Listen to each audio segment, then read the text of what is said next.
Hey y'all, hey, this is Coffee with Friends, and I am raw to the bone. Happy hump day, y'all. Happy fucking hump day. Come on in the room. Come on in the room. I'm gonna start y'all out because lately, I've been forgetting my music, but I'm not gonna forget today because today is gonna be a what? It's gonna be a good damn day. Step one, wake up early, gonna rise with the sun. Step two, get some good Good morning, Ghost. Step three, think real hard about what you wanna be. Step four, You everybody came just do in it. Wake early. up, today's gonna be a good day. Wake up, today's gonna be a good day. Wake up, Hey, today's hillbilly. gonna be a good day. Huh? Wake up, today's gonna be a good day. Wake up. Today's gonna be a good day. Wake up. Today's gonna be a good day. Wake up. Today's gonna be a good day. Wake up. Today's gonna be a good day. Ha. Set your affirmations, aspirations. I got shit to do, the aftermath of preparation. Good food, good mood, blood in circulation. One step at a time, yeah, that's how you make it. Set a goal. You control and the steps you take them. I try to pick one thought, have some concentration. and if I make a mistake, it's called education. I try to do this every day, call it replication. Wake up, today's gonna be a good day. wake up, today's gonna be a good day. Wake up, today's gonna be a good day. Huh? Wake up, today's gonna be a good day. Wake up, Today's gonna be a good day. wake up, Today's gonna be a good day. wake up. Today's gonna be a good day. Wake up. Today's gonna be a good day. Life ain't easy, y'all. I think there's a reason, though. Get your coffee, y'all, or your tea. Sometimes I'm high. Other times I'm barely breathing, y'all. You always gotta fight and hide from the demons, y'all. Negative thoughts are poison they ride. Head full of flaws, so here come the clouds. They'll never stop unless I can swap all the bad for the good in my head when I'm lost. So I'ma fake it till I make it. Positive thoughts are overtaken. I got patience. One day at a time, it's how you operate a cadence. I flow, you grow, you show yourself. The foundation. Stay away from all the shit that causes. Temptation. Huh? I know that I like to do it cause it's sense. Hey! I live my life in my head like a narration. Don't expect greatness, do my best, man, I'll take it. Wake up, today's gonna be a good day. Wake up. Today's gonna be a good day. Wake the hell up, y'all. Today's gonna be a good day. Wake up. Today's gonna be a good day. Wake up. Today's gonna be a good day. Wake up. Today's gonna be a good day. Wake up. Today's gonna be a good day. Wake up. Today's gonna be a good day.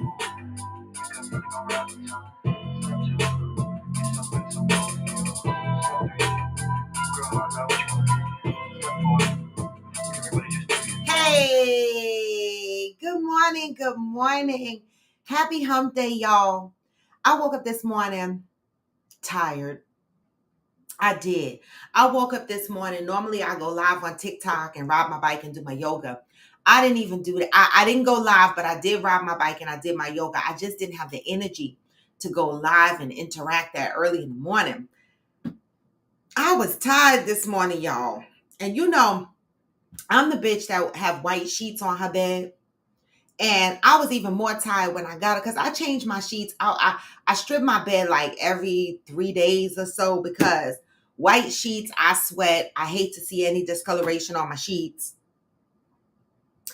And so I got to strip my bed, wash my sheets, make my bed up. It's a lot, y'all. It's a lot. And so I woke up with very little energy today. And I'm so glad that this weekend is a long weekend because Labor Day is Monday. I mean, I'm glad, but I'm not. I'm glad because I get a long weekend, but I'm sad because where the fuck is the summer?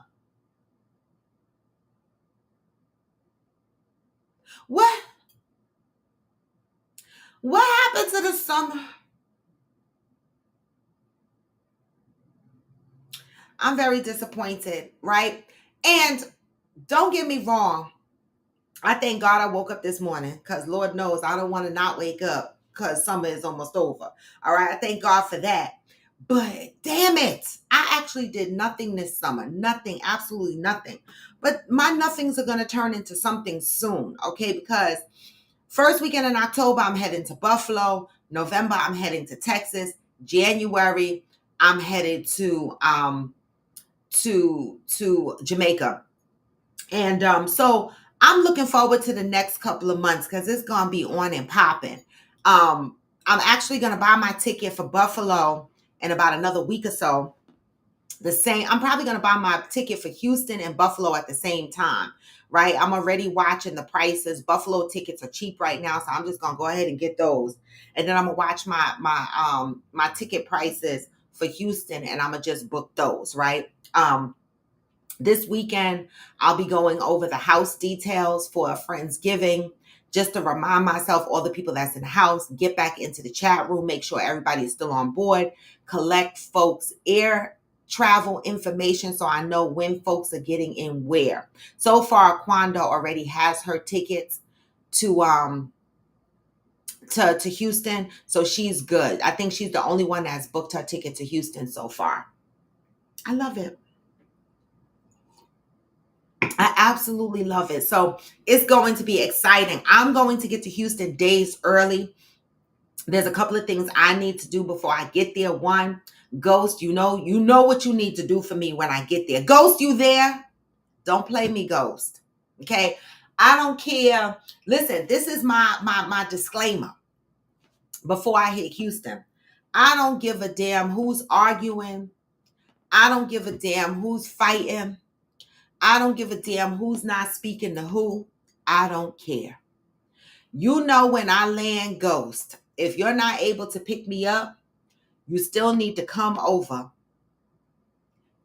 Oh, okay. You still need to come over and get me my supplies. You know what the hell it is. Okay.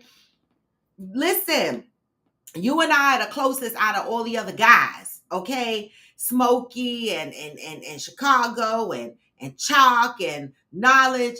But you are my ride or die when I get to Houston. Okay. I just need you to know that. Okay, you got that? All right. So if you're not able to pick me up from the airport, that I understand because people working. You know me, I'm flexible. I could take an Uber. I could do whatever, right? As long as I get in the house, right? But make sure you are there to hook me up. Don't play with my feelings and my emotions. Okay. So that's that. All right. Also, while I'm in Houston, I have to go see Donovan and Damaris's mom. It's Donovan's mom. She lives in Houston, and she's already let me know over the phone on video that how dare me come to Houston, okay, twice. She's not counting Austin because she lives in Houston. How dare I come to Houston twice and not come see her? She right.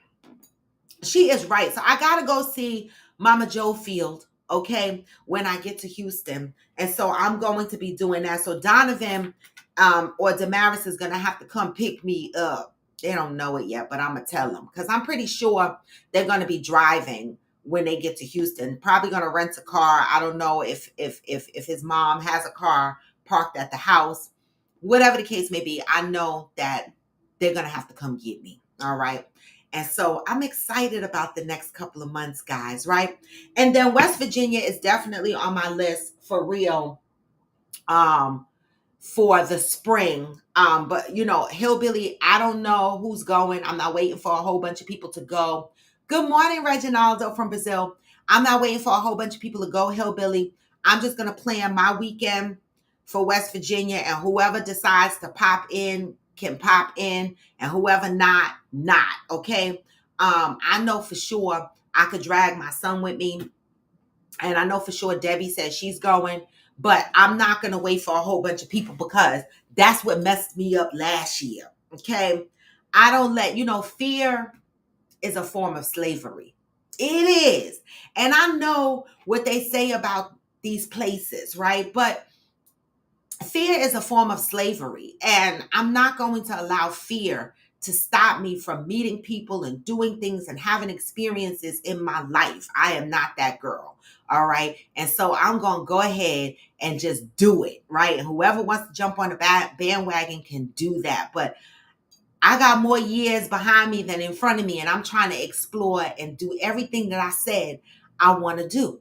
And being in the country and having, a little bit of insight and experience into the hillbilly way of life, I'm gonna do this shit. I mean, I told y'all, my brother can naturally convert to a hillbilly. For real, he can. He's from the hood, but he lives in the country. I mean, he's in a Hooskow right now, but he lives in the country, and he's all about having nothing but land and no neighbors. Now, my brother has money. He could buy land. He could do all that stuff because he's a good saver. He's cheap. Cheap. Woo, cheap. He cheap. But he save his money, right? So when he come home, he'll be able to buy land. He'll be able to put a little trailer on it until he could build his house on it. You know, I know he gonna do it. And so he can naturally migrate into a hillbilly. He is the float down the river, the hike through the bushes, and doing shit like that. He's for all of that shit. And he don't let fear stop him, because look where he live. He live in Dalton, Georgia. And if anybody knows anything about Dalton, Georgia, baby. See, everybody talks about Georgia and they think Atlanta. When you go up in the mountains of Georgia, they racist up in there too.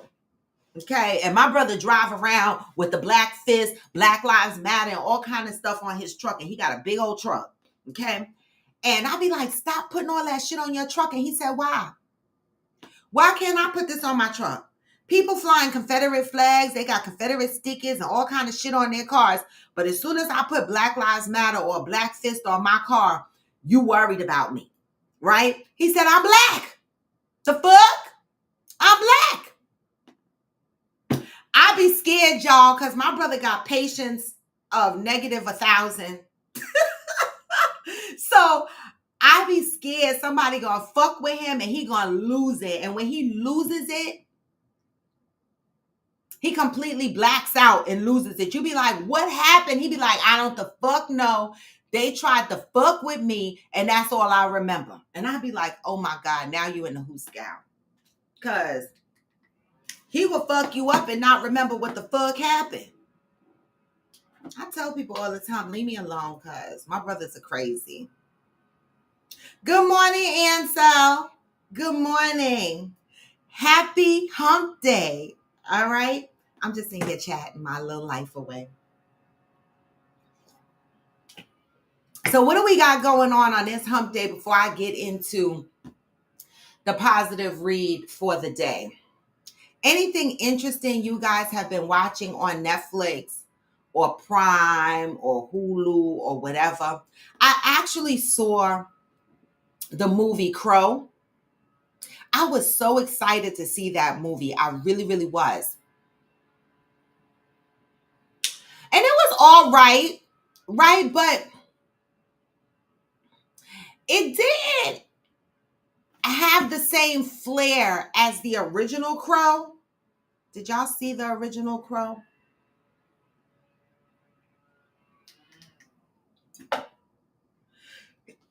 I actually saw it twice because, you know, I enjoyed it, but it was just different. It didn't give me the same flair as the original Crow. And I know sometimes we get caught up in comparing the remakes to the originals, but how could you not, right? The Crow was such a good damn movie. And it just had a different storyline. It was more of a love story this time, right? I don't remember the first Crow being so focused on a love story. Oh, you didn't like the Crow Hillbilly, the new one or the old one? Good morning, Valerie. The new one or the old one?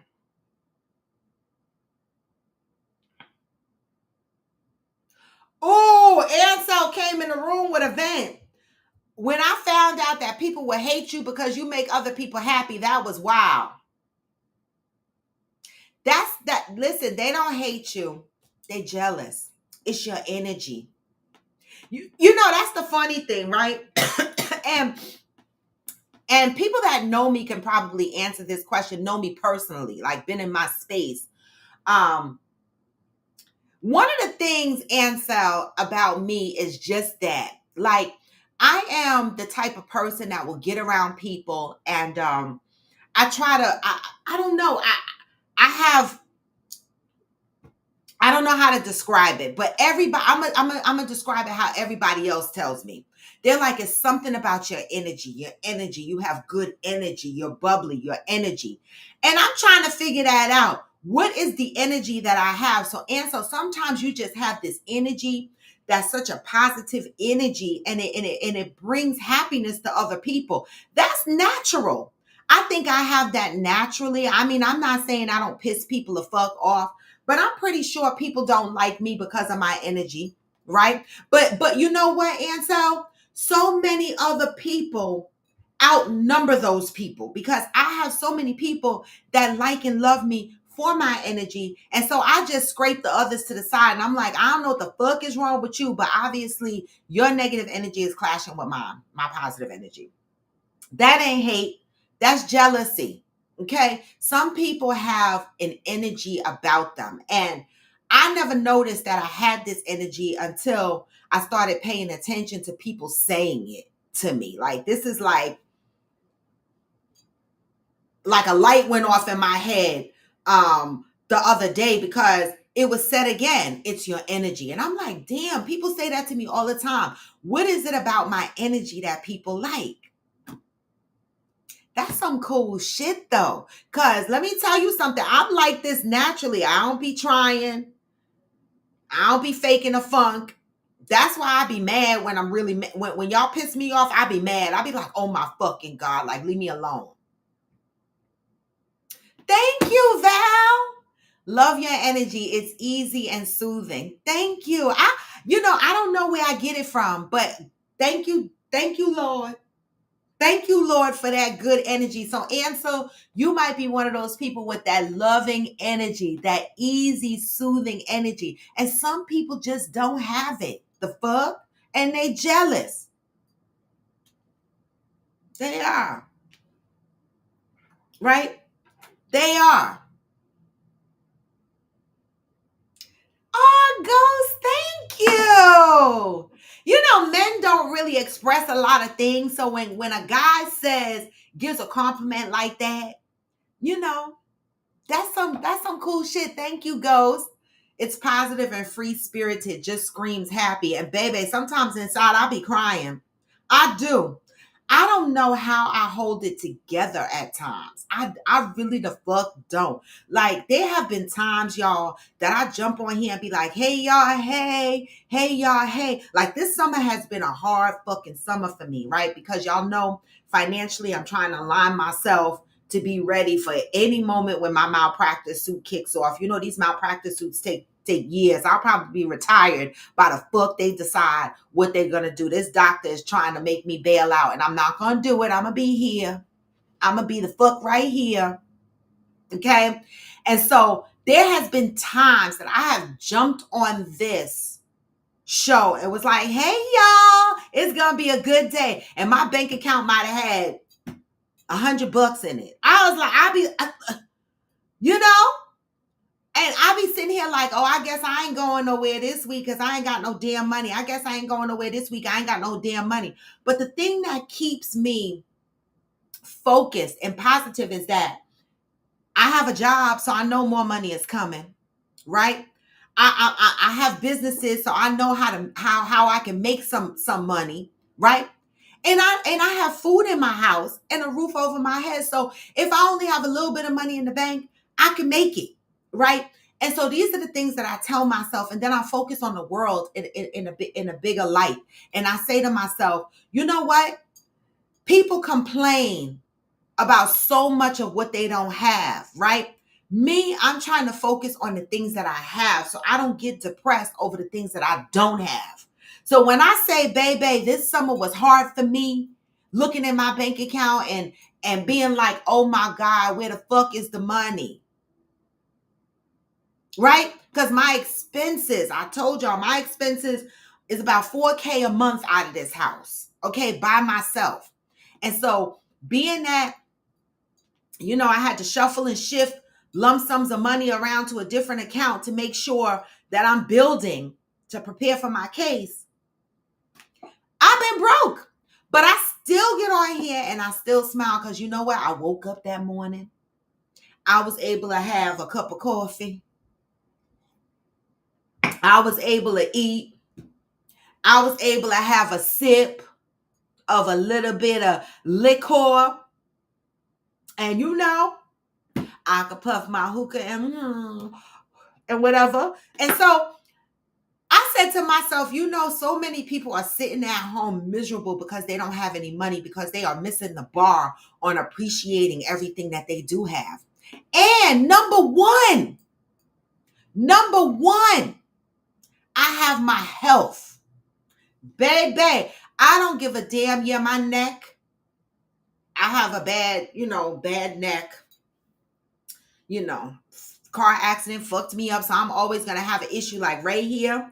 Like the neck is a tricky part because you can't rest it all day. I'm using it, right? It's holding up my fucking head. And so even though I have aches and pains, right?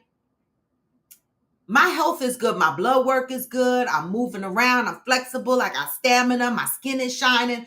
Why the fuck would I be crying in the corner? Because I ain't got no damn money. I won't do it. Right? And that's only because I have changed my way of thinking. I focus on the things that I have. I have a car with no car note. So I ain't got to worry about being late or no car payment. Okay? I ain't got to worry about somebody coming to get my shit, because let me tell y'all something. Real true story. I have had a car repossessed from me before. Yes. When I was married, my hubby was financially irresponsible and our car got repossessed. Before it got repossessed, and then the second time it got towed is because I called them and I told them to come and get the shit because he's driving bitches in the car. So life's, y'all. And so I remember when someone jumped on my Facebook when I first got on Facebook. When did we first start Facebook? 2007, 2003. I can't even fucking remember right now. And we were all on there just shitting around because Facebook has definitely changed. When Facebook first started, we were just doing whatever the fuck we wanted. And I remember a friend of mine came on my post and was like, because I think I posted, tell me a memory you have of me, right?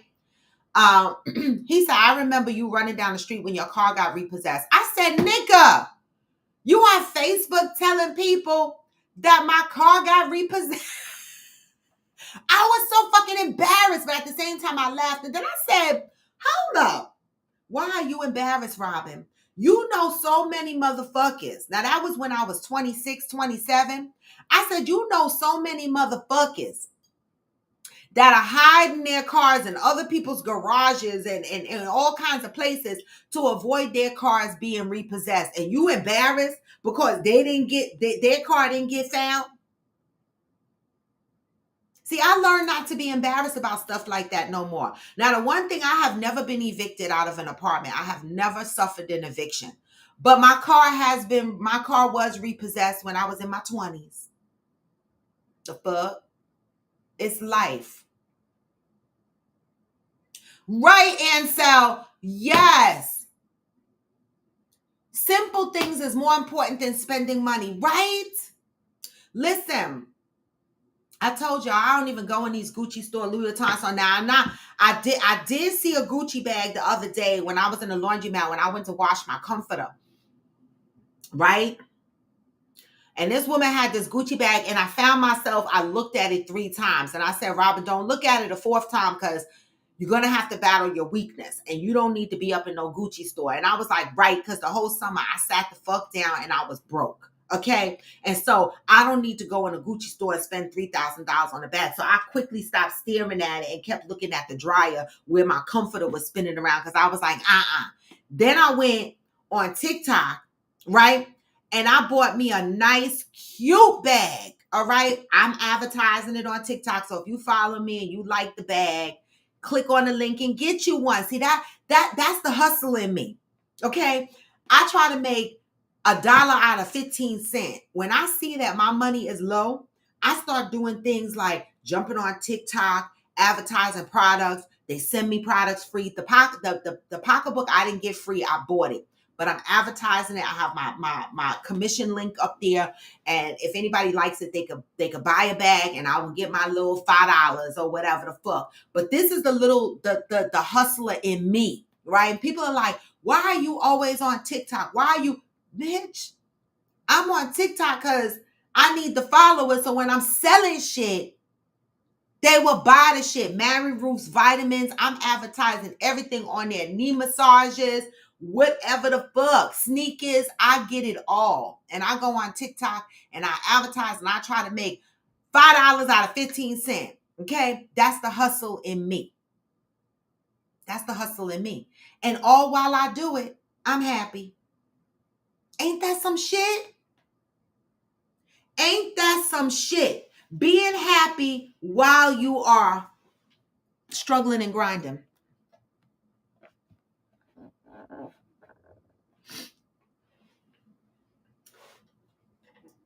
Struggling and grinding. YouTube, a chiropractor named Dr. Rubio out here. That's who you need for your neck and neck. I don't like chiropractors. I don't fuck with chiropractors. But thank you, Ghost. I don't fuck with chiropractors. I was in pain management for 2 years. I get a massage once a month. And yeah, I don't fuck with chiropractors. Now, I did do physical therapy and stuff like that. I went to a chiropractor once, maybe twice in my life, early on, some years back. And that motherfucker cracked up my neck. I feel like they're gonna break something. I don't fuck with chiropractors. I don't. That's just me though. Okay. I don't want you cracking me up and all that shit. I feel weird about that. So I will do physical therapy. That's why I work out. Now, I said I have aches and pains, but I don't suffer unless it completely goes out. I don't suffer bad on a daily basis because that's why I do yoga. That's why I ride my bike. See, a lot of people exercise with the intent of losing weight. Obviously, I'm not losing any weight, right? I'm not trying to lose weight because I'm greedy. I eat. But I do try to maintain my flexibility, my muscle movement, so that I am in less pain on a regular basis. I don't fuck with chiropractors. He be booked a year at a damn time. I believe it. Some people swear by chiropractors. I just cannot. I'm scared of them. Oh, look. Ghost, not you coming for me. Yes, I have front loader, washing machine, and dryer in my apartment. Yes, I do, Ghost. But again, unlike in Houston, when y'all rent houses, y'all get the bigger size front loaders that can manage comforters and shit like that. In my apartment, my washer and dryer is in a utility type storage closet, and it's top and bottom washer and dryer. And although they are front loaders and they're a decent size, they do not comfortably hold my comforter. That is the only thing. The only thing I go to the laundromat for is my comforter and my pillows. They do not comfortably fit in my washing machine. And I like my shit to have room so it's swishing around in the water. So yes, many people around here will go to the laundromat to wash their pillows and their comforters and still have washing machine and dryers in their house. Does that answer your question? Because I fucking, all this rent I pay you. Goddamn right I got a washing machine and dryer. I just told y'all I was stripping my sheets and throwing them in the washer today.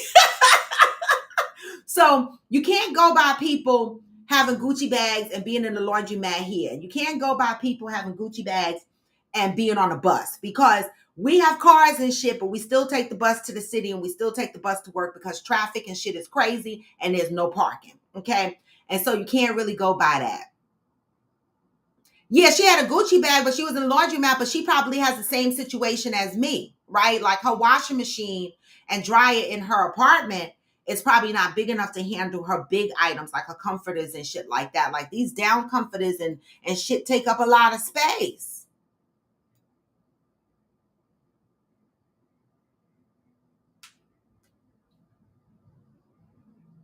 I had one person, military, that thought rank equals respect. Same way in the civilian world. It's not easy to break someone's neck. Oh, I know they not gonna break it, but it just feels weird to me. I don't like it. It's just my I just don't like it. Good morning, Michael.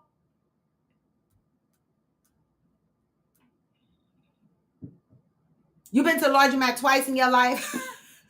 I hate to go, but it's either I send my comforter out to get washed and they bring it back.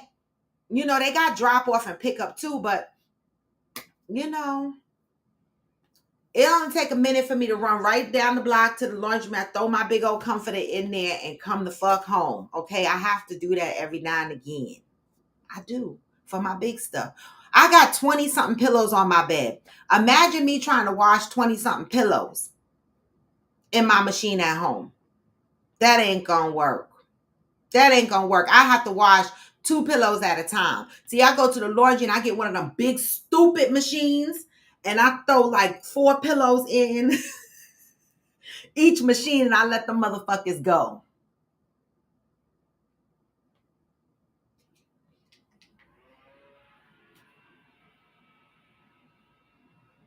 Whew. Y'all know I'm having a hot flash.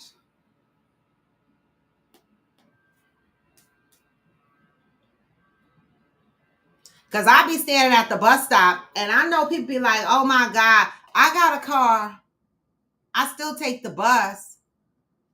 Y'all don't know what it's like out here to be commuting into the city. People don't be, breaking down walls to drive to the city.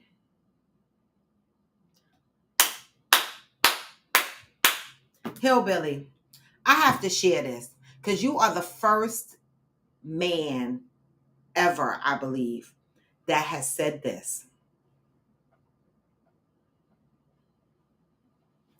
Every guy that has been to my place or have seen pictures of my bed, whether friends or whatever, they're like, what the fuck is that? Now, one man understood my pillow madness. They're like, what the fuck is this? And I sleep with 4 behind me and 4 to the side of me. And I slant them so that when I lay across, I got all the pillows behind me and then all the pillows over here. That's another reason why my neck be fucked up.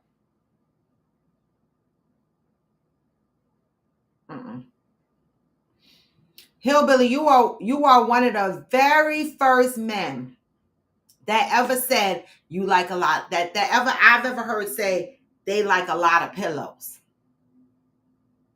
Wow. Okay. Exactly, Shirley. That tri-state traffic is crazy. All right, Ghost, be safe. 2 under my head, one huggy, 1 between my knees, 1 for each arm on either side of me. Damn, Hillbilly. You got a roadmap for how your pillows are laid out. I love it. Let's get into the positive read of the day. Today is Hump Day, right? We are still in August, the month of faith. And today we're talking about I am a celebration of love. Are you? Are you a celebration of love? I am faith-filled and fear-free because I am a celebration of love. Beneath all the pain, the disappointment, the resentment, and the fear that your life will never be as you want it to be, there is love. There is a memory of the touch, the feel, the excitement of love. There is a yearning to know and experience that expression of love. Go there, be there, rest there, celebrate the love that you buried in your heart. When you celebrate love, the unconditional love that lies beneath all the experiences you have witnessed and participated in, you find a degree of understanding that diminishes mental and emotional anguish. The love beneath the hurt and pain of your life will not allow you to blame anyone. It will stop you from judging yourself and others. The love beneath your pain and fear of pain will help you become aware of all the things that you hold yourself about love that were just fantasies. Mm. Love will remind you not to be upset when the fantasy is revealed. It will remind you of the truth you knew in the first place. The love that lies beneath what happened, however it happened, will remind you that you haven't been rejected, abandoned, abused, or defeated. You are simply being given an opportunity to remember that there is a place within you which you can find everything you need or thought you lost or wish that you had more of. Go there now. Be there now. Rest there now. The only thing that you need to do to find the love in you is remember God's love has brought you this far. You know, until today, you may have forgotten that beneath everything that you have experienced, there is God's love. Just for today, look for the love within and beneath every experience. Remember all of the love that you have given and received. Fill your heart and mind with thoughts of love. Then celebrate yourself for recognizing love. Mm, mm, mm. Today, I am devoted to remembering and celebrating love no matter what else is going on. That's a good one because how many times have I kicked myself for loving somebody? I'll be like, what the fuck was I thinking? Why the fuck did I love that person? What the fuck is wrong with me? That's what I would be thinking. How the hell did that happen? But this says rest in it, be in it, right? You have experienced love no matter what happens.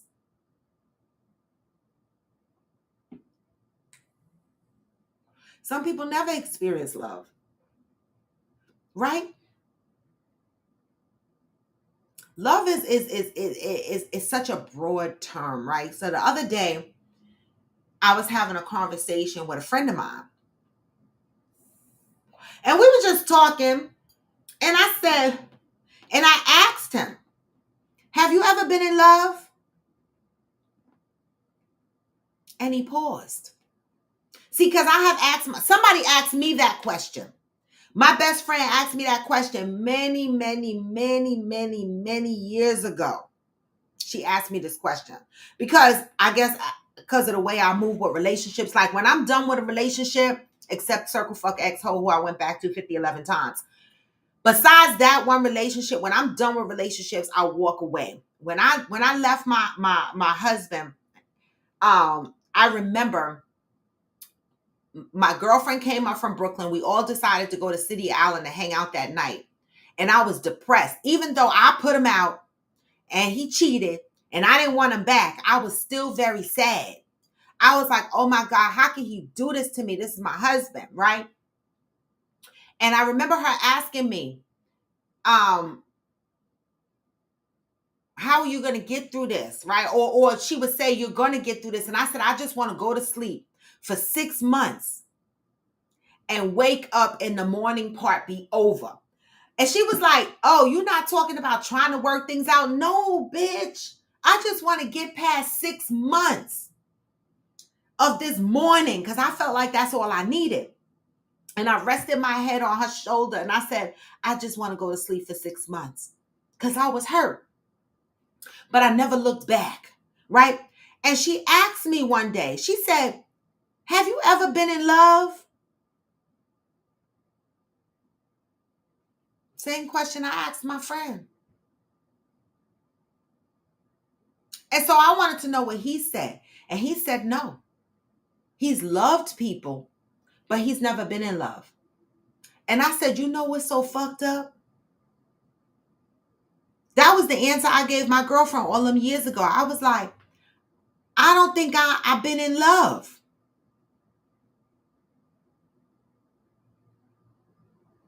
I've loved and I've hurt, but I don't think I've been in love. I'm going to know it when it slapped me in the face, huh? Right? I mean, I be thinking I'm in love, but I be doubting myself because I don't know if I've ever been in love. Right? For me, being in love is having a partner that I can fully be vulnerable with, where I can fully be free. And I have yet to have a partner like that where I felt, and it's not on them completely. A part of it is on me because a part of me is healing, right? A part of me is not, I still don't feel safe to be as vulnerable as I want to be, right? Because my vulnerability has been used against me as a weapon in my past relationships. And so it's hard for me to be vulnerable. It's hard for me to express my true feelings because I get afraid that it's going to be rejected or looked down upon, because that was my experiences in the past, right? And so as I navigate through relationships today, I'm aware of this and I'm consciously trying to work on this, right? But I know that in order for me to break this cycle, I'm going to have to risk it all and just jump out the box and just do it and see where that takes me, right? And maybe that will lead me into falling in love. And so I like turning the boo into a body pillow. I love that. I would lay the fuck all over you for 5 minutes before my hot flash kicks in. Right? You love that she does that? Oh my God. I think all men secretly love when a woman turns them into a body pillow. I believe that. They just be acting like they aggravated. Yes, Shirley, there are many types of love, right? And I think that I've experienced a few of them, but not the in love, because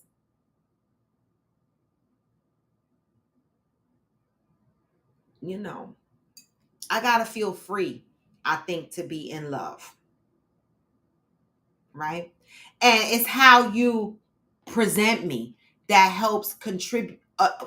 Helps contribute to that in love feeling for me, right? It's based on how you're moving. And so I just be moving so cautious these days.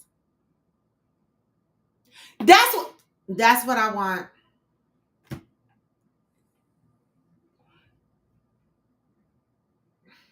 I've always wanted that, right? I've only had 3 long-term relationships, right? My baby daddy, my husband, and my ex. My baby daddy, my husband, and my circle fuck ex hoe. I'm not counting the last ex. I'm not going to count that. But if we're going to count it, we could say 4. Say 4. Right? I really like committed, long-lasting relationships. I'm not one to hop around with multiple partners and shit like that, because I'll be staring at my cootie cat too much for that. I'll be like, And I know people be like, use protection. Even with protection, I be scared with the syphilis and the herpes in the mouth. And it just stresses me. And baby, Houston, y'all better be careful because y'all got the highest STDs. What the fuck is going on in Houston with the STDs? Y'all got all kind of AIDS, herpes, chlamydia. They say Houston is off the fucking charts with STDs. Baby, I'd be scared.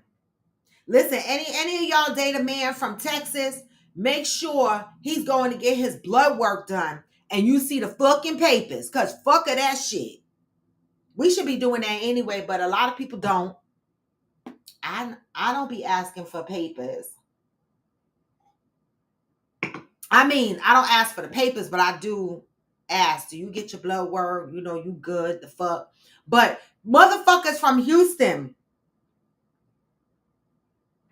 y'all need paperwork. Y'all need paperwork. I'm not even tongue kiss. I wouldn't even tongue kiss nobody in Houston. Y'all need paperwork.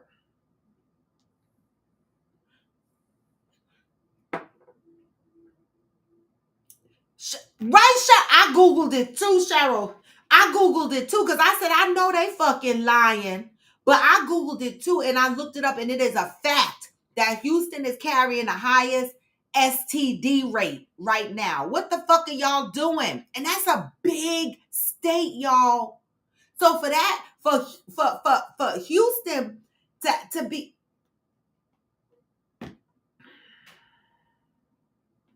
good luck, Houston. And it's going to travel to Dallas and Austin and all of that because y'all motherfuckers just be traveling around. Ooh, Ansel. I should give you my ex's phone number because he will give you an earful because our relationship was definitely problematic because I was still friends with my ex, right? And everybody on Coffee with Friends told me to get my shit together and stop fucking doing it. They did, right? But God intervened, right? Because we have been together 20 years, and this motherfucker, like, if I call him and I say I need blah blah blah, he wouldn't question me a million. He'd be like, here you go, here you go, here you go, here you go. What you need, what you need, what you need, right? And even behind the scenes, he helped my son out a couple of times without me even knowing. And so, and he's Donovan's best friend, so he's still in the friendship circle. So I still maintain some form of communication with him. And it did not work out well in my past relationship because he was very upset, very aggravated by the fact that I still maintained some kind of connection with him. But God intervened and the connection is completely disconnected now. Okay. And so I don't live that life anymore. But that's a great question. How does a relationship work with the people that keep in contact with their ex? Is it okay to still have contact with your ex? We're not talking about baby mamas and baby daddies because y'all ain't got no fucking choice but to have contact with them. But other than that, how do y'all feel about Ansel's comment? Oh, Hillbilly said, if I'm dating you, you better not be friends with your ex. You know what, Hillbilly? I agree. I was fucked up. Okay. I was friends with my ex, but I'm going to tell you, I was fucked up for multiple reasons, right? One, because I leaned on my ex to help me out with things that I should have leaned on my significant other for, but he was unavailable. He was emotionally unavailable. He was unavailable to do some of the things that I needed done. He didn't support my feelings. He didn't support my dreams. And so I leaned on another emotional support. It wasn't sexual. It wasn't romantic. It was just like, a form of support. And what I should have did was just left my relationship. That's what I should have did. And not leaned on my ex for that kind of emotional support or financial support or whatever, right? I should not have leaned on him for any of that, right? And that's a learned fucking lesson, right? For me, if I'm in a relationship and the man is not emotionally pouring into me or not emotionally, or not giving me a free space to be who I am and be vulnerable in his space, then my first course of action should be to remove myself from that relationship, right? So I agree with that. Like, I don't think that you should be friends with your ex where y'all are hanging and chilling and shit, right? Your baby mama and your baby daddies, y'all got to communicate with, but y'all don't need to be hanging either unless it's the kid's birthday party. The fuck? Now, Cheryl Lee comes in with a different spin. Cheryl Lee said, a good relationship should be good even if everyone in the relationship is secure. What do you mean by that, Shirley? So you're saying that if everyone in the relationship is secure, that it should be no issue with you having a friendship with your ex? Is that what you're saying?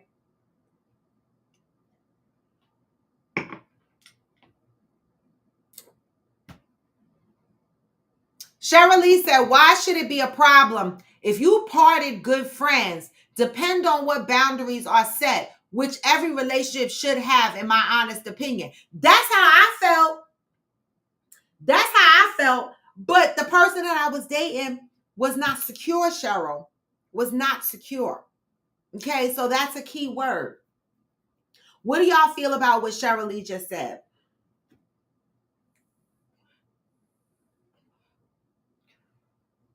And so, have you particularly had this experience? Is this question personal?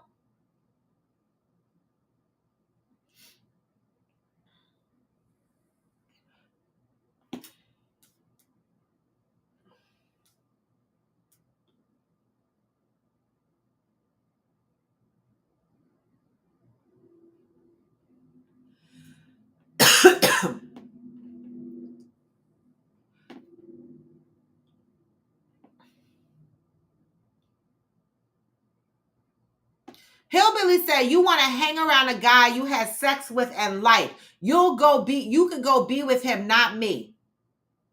Okay? That's Hillbilly's input. Ansel said, no, I have a lot of friends with kids. What does that mean?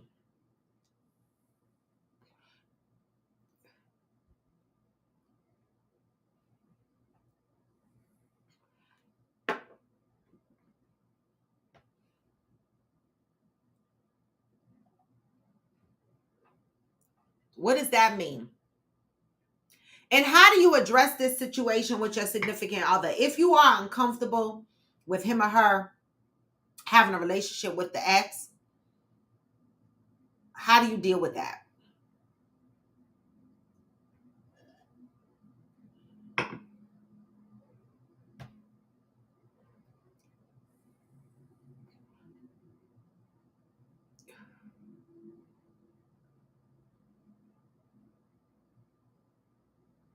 Right, the baby daddies and the baby mamas. So we're excluding those. Brandilla said, I don't really believe in exes as friends. Either they want you or they wish to see your downfall. It all depends on circumstances. I disappear when my relationships end, like I never knew you. That's how I did until Circle Fuck X-Ho came around. Because I was like, what the fuck? Any other thoughts on this? Ansel, are you having this experience personally? I'm just asking.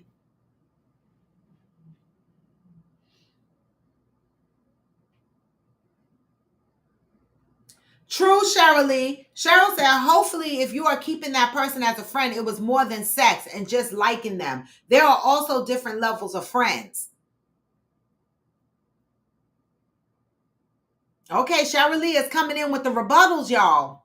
She coming in with the rebuttals. What is wrong with being friends with your ex? I mean, after all, most men feel like men want to fuck these women, right? But it's funny how they don't think that way when they have female friends. And at this big old age, we're going to have multiple types of friends, right? And in our circle, there might be an ex in there, right?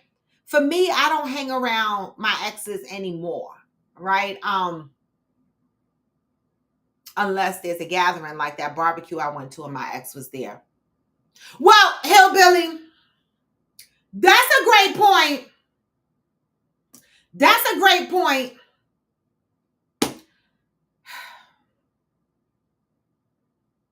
That's a great point.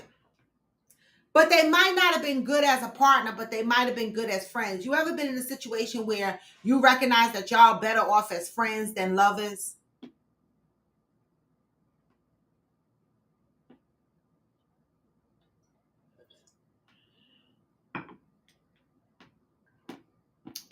Some people are better off as friends over lovers.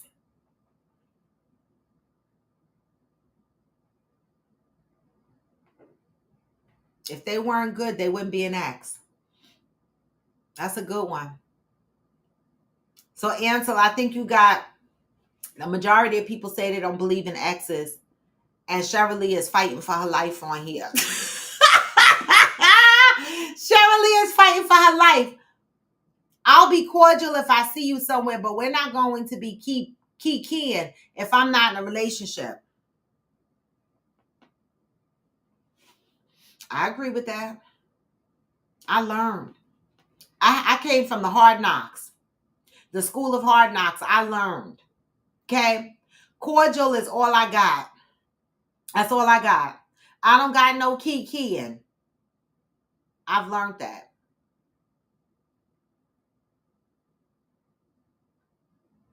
So I have to agree with that.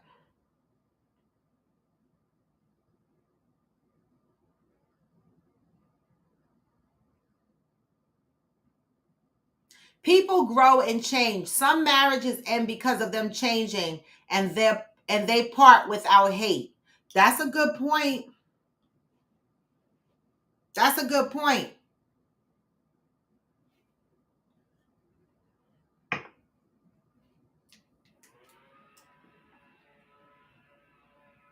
Anybody want to chime in on that? That's a good point. You know, these hot flashes, you know, when you got friends that be telling you, listen, a friend of mine and then my boo said, I ain't never seen nobody have as many hot flashes as you. I was like, damn, I'm really special. Because, baby, this has been going on since 2018 and they are not letting up.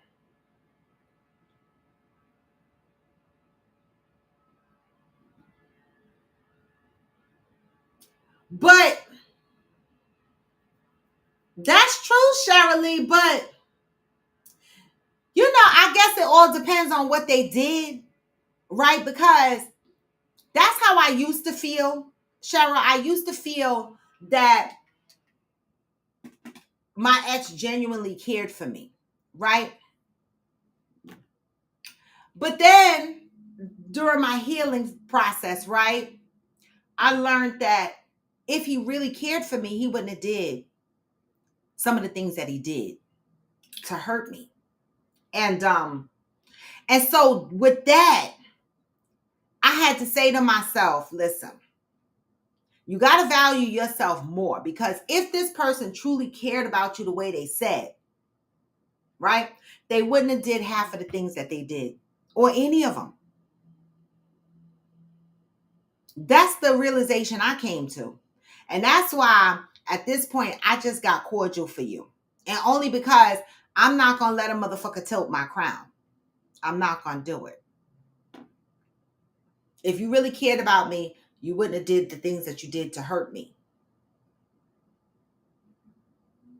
And that's true, Ansel. Every breakup don't have to be bad. People outgrow each other. We have different places in life. But in my cases, all of mine were pretty bad, except for, I don't count my baby daddy because we were young and he got on crack. He had sickle cell. It was a lot of shit going on. So I can't really put him in the bucket. But my other 3 relationships, they were bad. They ended bad.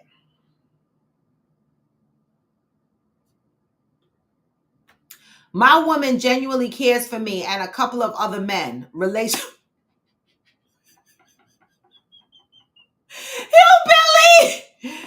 Oh my God, Shirley, get Hillbilly. He said, here go the sarcasm. My woman genuinely cares for me, and a couple of other men. That sound crazy. That sound crazy.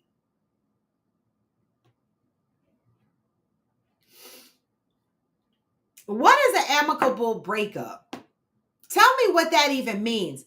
What is an amicable breakup? Because I broke up with all of mine. Well, my husband, I put him out because he cheated. That wasn't so amicable, right? The other one wasn't so amicable either because I left him because he cheated.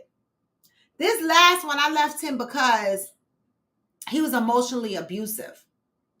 And I don't think it was amicable, even though we didn't argue and fight on the way out the door. Like, I didn't have to call the cops or nothing like that. I mean, everybody went their separate ways without problem, right? But I wouldn't say it was amicable. Right, Brandilla, isn't Hillbilly? He be cracking me the fuck up. Cause I'm like, he just say shit. You be like, what? He is. Shirley said, great question, Shirley. Shirley, I'm gonna ask this to Hillbilly. Do you not genuinely care about anyone other than your wife at Hillbilly? That's a great question.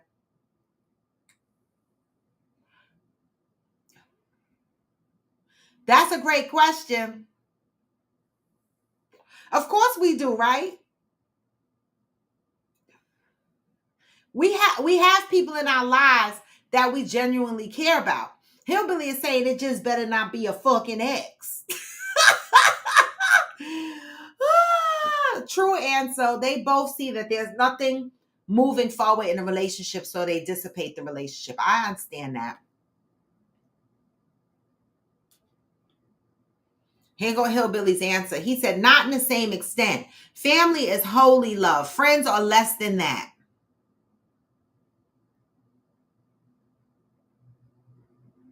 So she can have holy love for you and genuine care for a male friend. No?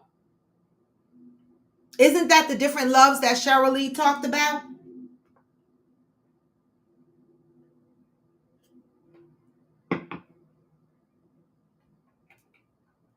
No?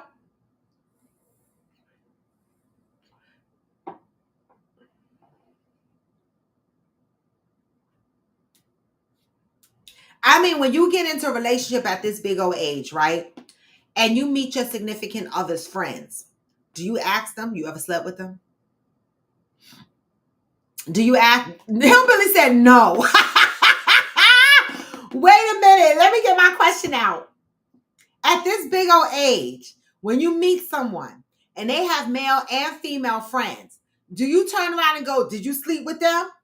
Or you just don't ask? Because you're never going to know if your significant other slept with their friends if you don't ask. Is that a question y'all ask?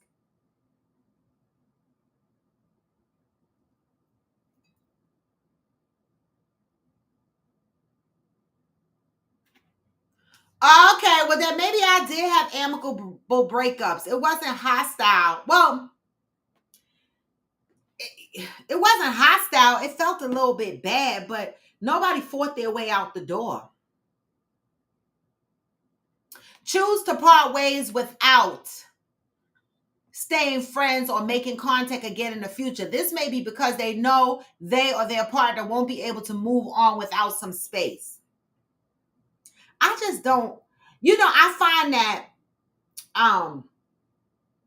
some men will continue to ask for sex after y'all break up, and that annoys me because I'm like, no, nigga, when you were getting the sex and I was giving the snatch to you, you acted stupid. So why would I give it to you and I'm not with you anymore? Like, that doesn't make sense to me. So, for me, clean cut is the best way, and just being cordial. I like it like that. Great question, Cheryl Lee said, well, you should only have that romantic love for your wife. But what about genuine love for humanity? Cheryl gonna come in here with some questions.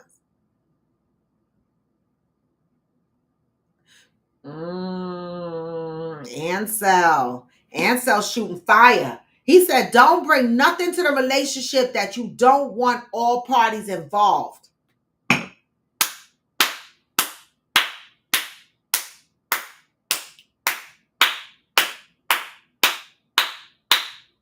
Don't bring nothing to the relationship that you don't want all parties involved.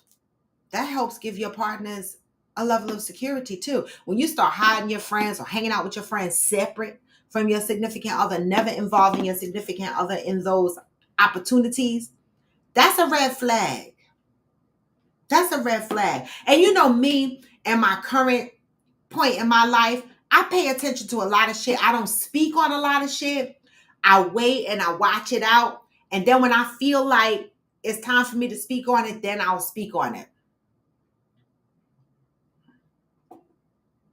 That pillow talk will cause you trouble every time. Pillow talk with who though, Ansel? Oh, you're saying that's how you find out who your significant other slept with. It'll come out during pillow talk. So it's not a question that you would come out and ask your significant other. It's something that you feel you might find out over time. Got it. Hillbilly said, humanity is fucked up. As a group, I hate everyone. To find goodness, I can only look to individuals. The bar is high.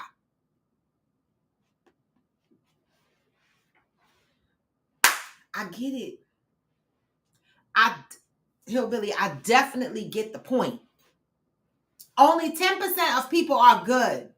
Oh, damn. I was scrolling through IG and I listened to Cynthia Bailey's interview where she said that she's dating someone, right? And she said unlike how she used to move. And it reminded me so much of myself. She said in the past, when she dated, she got her man, she'd be on social media talking about this my man, this my boo, this is where we going, this is what we doing. She said, but all them failed relationships that she gave so much attention to, and I'm paraphrasing, she decided this relationship that she's in with this guy, she is not going to publicize it, right? They have been going out and doing things in peace and in private to kind of keep their relationship low key, because she said she don't want the outside noise. And I don't blame her, right? I posted something, like a lot of people inbox me. They be like, you single, you single, you single, you single, you single. And I'm like, I'm not married. So that, yes, technically it makes me single, but I'm not open to dating, right? And then people will turn around and they'll go, oh, but I don't see nobody in your life. Right, because y'all are used to me posting these motherfuckers that's in my life, and none of those relationships work. And so I decided that I'm not in a hurry to publicize my relationship, because I'm not in a relationship for the public. I'm in a relationship for myself. And so I low key it until I feel, and there might be spots and periods of time that you see me post a picture or something that has the presence of a significant other in it. But it's not like I used to do it before. Motherfuckers be in my inbox. Who you dating? Somebody. Where he at? Here. Don't worry about it. Who is he? Mine. The fuck? That's who he is. Because motherfuckers will be messy. And I don't want to hear you sucked his meat in the second grade. I don't care. I don't care. Right? And so you learn from experiences. And so I got the point that she was making. And you know what, Hillbilly, when you say 10% of the people are good, this is why I be scared now. Because I'm like, I got to test the waters for a while. And some people will look at me and go, well, damn, how long you going to test the waters? Until I can swim and know that ain't nobody going to bite me. Because like Hillbilly said, 10% of the people are good. The fuck is that? That's a shitty ass number. And Cynthia said, it stink out in the dating pool. And it do. It stinks.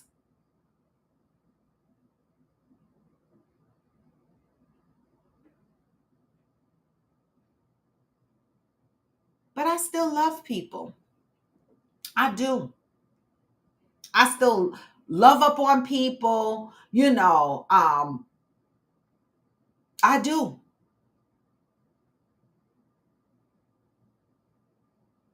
Social media is a couch for therapy. Really? But does it help or does it hurt? Because the fuck, I don't know. Okay? Because people are happy to see when you're happy with your partner, right? On social media, people are hitting hearts on your pictures and shit like that. And then as soon as you're going through something, you become a laughing stock, a joke, a meme, some shit. And you know what? It's hard. It's already hard to be in a relationship. And then it's hard when the relationship ends and you gotta mourn through that relationship. Like when I broke up with my ex 4 years ago or whatever, everybody was inboxing me. Where's your man? Where's your man? We don't see pictures of him. I'm like, oh my God. I couldn't get no air to breathe. People was inboxing me. Where he at? Where he at? Where he at? Where he at? Where he at? I was like, oh my God. In his fucking skin. And it affected my healing, because I felt like I'm trying to heal and motherfuckers are in my inbox asking me about my business. And I was like, you know what? That's my fault, because I put my business out there. But if you don't put your business out there, they can't ask you shit other than, are you single? That's it. 10% are good. Most are here. 10% are bad. So what happened to the other 80%? What are they?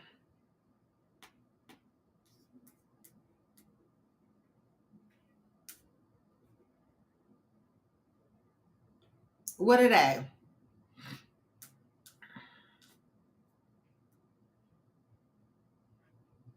What are they? But ultimately, if we go back to the positive read of the day, right? The positive read focused on I am love, right? And so we have to start with us, right? I am a celebration of love. Today I'm devoted to remembering and celebrating love no matter what else is going on. All of our experiences, a lot of people have such bad experiences with love that they reject love. They run from love. They put all these walls up, right? But in today's reading it says be present. Be there. Open up. Let love in. Self-love, first step. I always say that. And so do many, you know, inspirational speakers. That's the 80% of everyday people that don't have things figured out yet. Okay. Well, y'all, it is hump day. So this week, I actually took Friday off. So I have literally a super long weekend. I got Friday off and I got Monday off. So this is a long ass weekend. So I'm thinking if Friday is really nice outside, I might jump up and throw my bathing suit on and go to the beach for a couple of hours and just chill out there, get some sun, and then come back. I might, okay? If not, I might hop into the city and do something in the city, but I'm definitely going to do something this weekend. All right, because it is the last weekend and I haven't done anything all summer.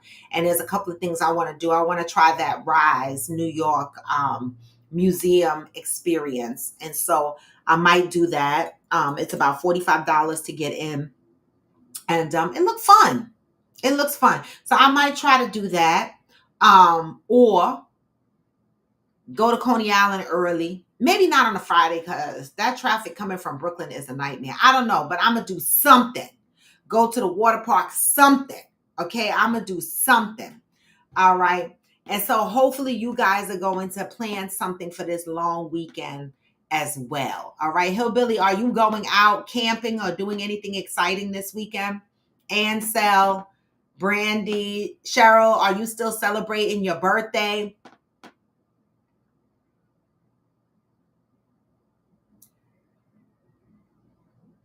When I see the reply, mind your business on a post, I know somebody feelings hurt. Oh, not necessarily I am. So sometimes it means just that. Mind yours and not mine. Exactly. Exactly.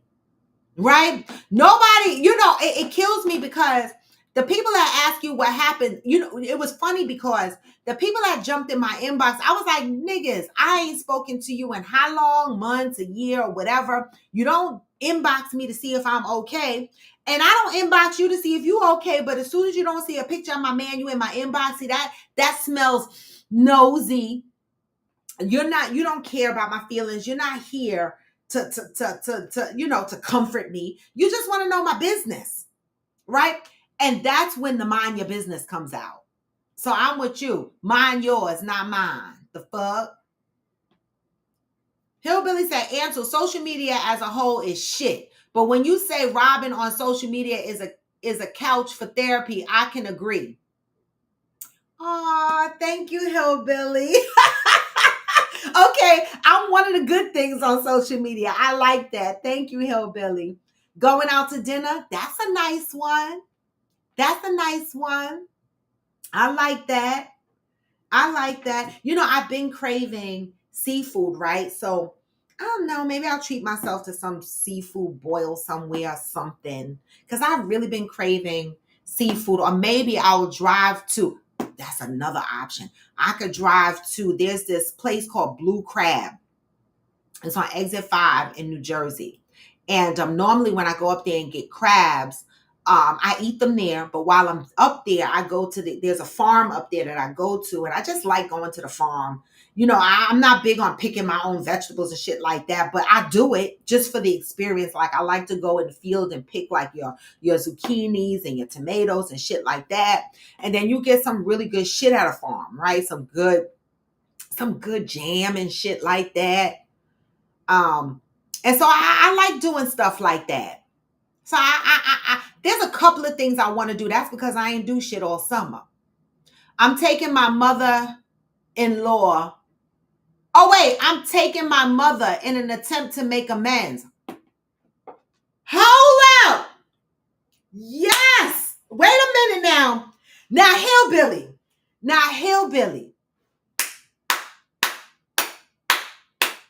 See, some of y'all don't know why I'm excited about this. Okay? Some of y'all that have not been on the show long enough to know Hillbilly's background story, right? This is what pulled me into being so interested in Hillbilly, because he has such a life journey that's intriguing to me. And it might not be intriguing to other people because other people might have lived his same similar life story. But for me, I don't know nobody who lived Hillbilly's life story. And it was a very sad story that Hillbilly shared with us on this show. And to hear that you were going out to dinner and you were taking your mother in an attempt to make amends, baby, this is what I be talking about when I say healing, okay? Because Hillbilly, I know exactly what this is like. I've been there. I had a mama I didn't speak to for 10 years. Okay, walk down the street and act like I ain't even know her. And y'all know my mama. She jumped on here, but I am real about the things that has happened in my life. And me and my mother are best friends today, right? We are best friends today. And so making amends, do it for you, Hillbilly. Do it for you. This is big. You got to tell us how this dinner panned out for you, right? You got to tell us how this pans out for you. And I pray that, because in a lot of cases, I mean, this is my honest, and I say stuff on here. If my dad was alive and he heard my show, he'd be sad over some of the stuff I said, but it's not because it's a lie. It's because, sometimes the truth hurts. And I can only tell the truth, right? That's how I continue to heal. And I don't mean to hurt nobody's feelings, but my truth is the truth. Do this for you, right? It took an incident to happen in my family that brought me and my mother back together. My son was on house arrest, and he had his first child, and that's my oldest grandchild, who's now 22. She was staying with us most of the time. I had to work. So I asked my mom to come and stay at the house during the week while I worked and to help take care of the baby. That's how we rekindled our friendship. And one of the things that I had to accept when I rekindled that relationship with my mother which was hard to accept in the beginning, but I learned to accept it as life went on, right?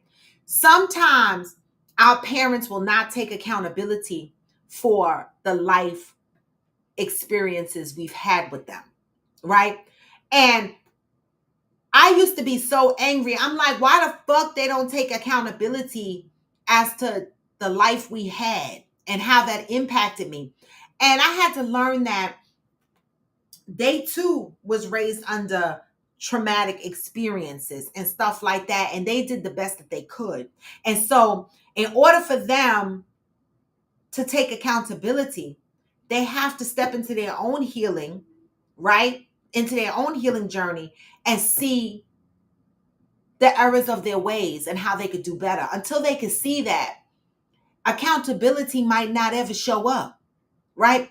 And there's a lot of things that has happened in my life that I don't think either of my parents have taken accountability for, right? But I had to grow to accept that because of who they are. That's a lot of work. That was hard. Now, my son at the time was 17 when my mother and I rekindled our relationship. He was about 17, 18. My son is 41 years old. So we're talking almost 20 years, right?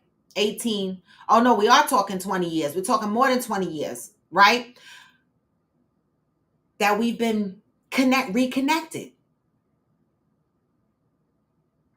I'm praying for you, Hillbilly. I have no illusions of relationship. I'll be satisfied with erasing some of the hate. Do it for you. Do it for you. Because carrying that around is heavy. It is. Yes, it is. And baby, say it loud for the motherfuckers all the way in the back. Breaking generational curses. I talk to my son about this all the time. This is one of the reasons why I fought so hard for my son, when many of people were like, no, stop fighting. Nuh-uh. I'm in here like the fucking warrior princess. I'm going to break these curses. Like, my son is not going down the pipeline of spending all his years in jail. I will not have a child like that. I will do everything I can to try to bring this little motherfucker into the light. And it took everything out of me. But we're here because I believe in this, breaking generational curses, right?